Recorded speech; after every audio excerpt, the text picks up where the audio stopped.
All right, hey, I'm Joly, and we are going to work on some classic cocktails today. One of my favorite rum cocktails, the Mojito. It is one of the most popular classic cocktails still to this day, and it's one that with a little bit of work and nuance, you can really nail as well. Very easy to get the balance a little bit off on this cocktail, a little too sweet, a little too dry, or wash it out with too much soda water. So we're gonna look at some ways not to do that. All right, first and foremost, I'm going to make some crushed ice for this cocktail because you really want that packed in ice. You want the glass to be frosting. So you can do this at home. I've just put some ice cubes in a lint-free linen napkin here. There's also a fully functional tool that bartenders use called a Lewis bag, but we're just going to show you how you can do this with something at home. Using our muddler to break it up.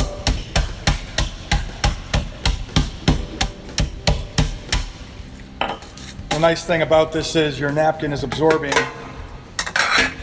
all of that water that's melting off. So we're just going to put this in our ice bucket so it doesn't melt on us while we're working. And we're good to go. All right, we're going to take our Collins glass here. We can do one of two things. This is a really simple cocktail. Rum, sugar, a little bit of citrus, and mint. We're going to top it with a little bit of soda water.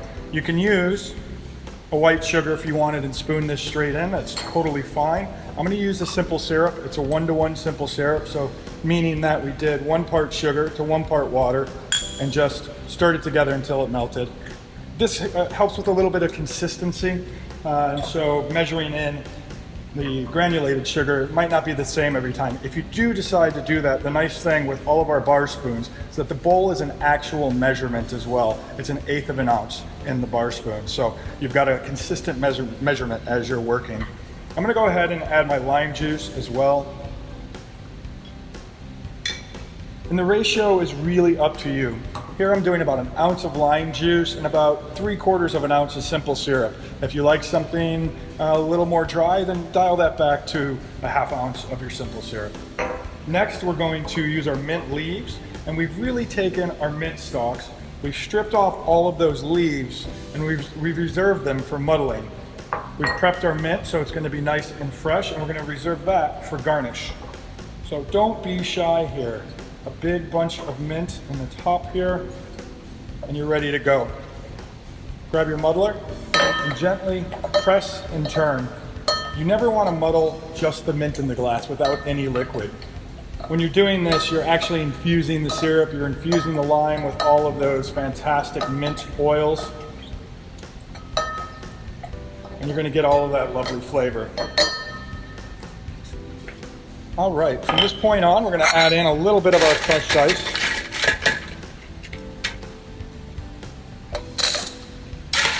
Nice thing here, our ice bucket has a drain board in the bottom of it, so as the ice melts, the water disappears underneath and your ice stays nice and dry. And if you do scoop up some water, the ice scoop even has some slots cut into it to drain right back into the tray. Now to the good part, we're going to add a couple ounces of rum. A lot of times you see this cocktail with a white rum. I am using a beautiful aged rum. That's a dealer's choice right there. That's my own little embellishment on this cocktail. I like it. It brings a little bit more flavor to the table. It's seen some nice time in barrels, and so it's just a little bit richer and gives a little bit more depth of flavor. We're going to start to work this around with our bar spoon here, just so you don't have a separation of your rum and syrup and citrus. So combining everything together as we go.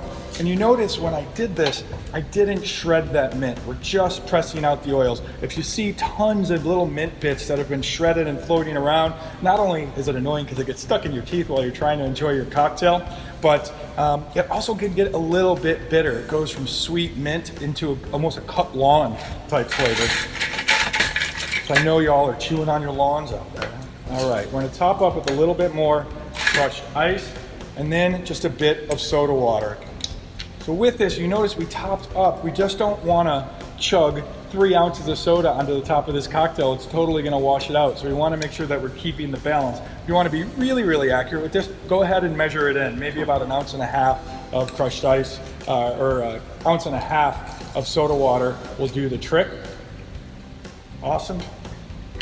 Got our straw. here, and we're gonna take this big bunch of mint that we've prepped and picked.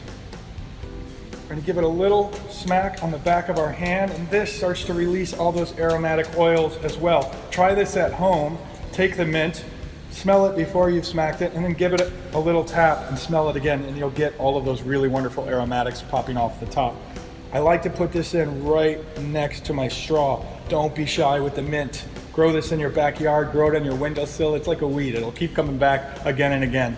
My favorite weed in the yard though, because we can make cocktails with it. Put it in right next to the straw, so when you pick up your cocktail and take a sip, your nose is right next to that mint, and it really complements the flavor.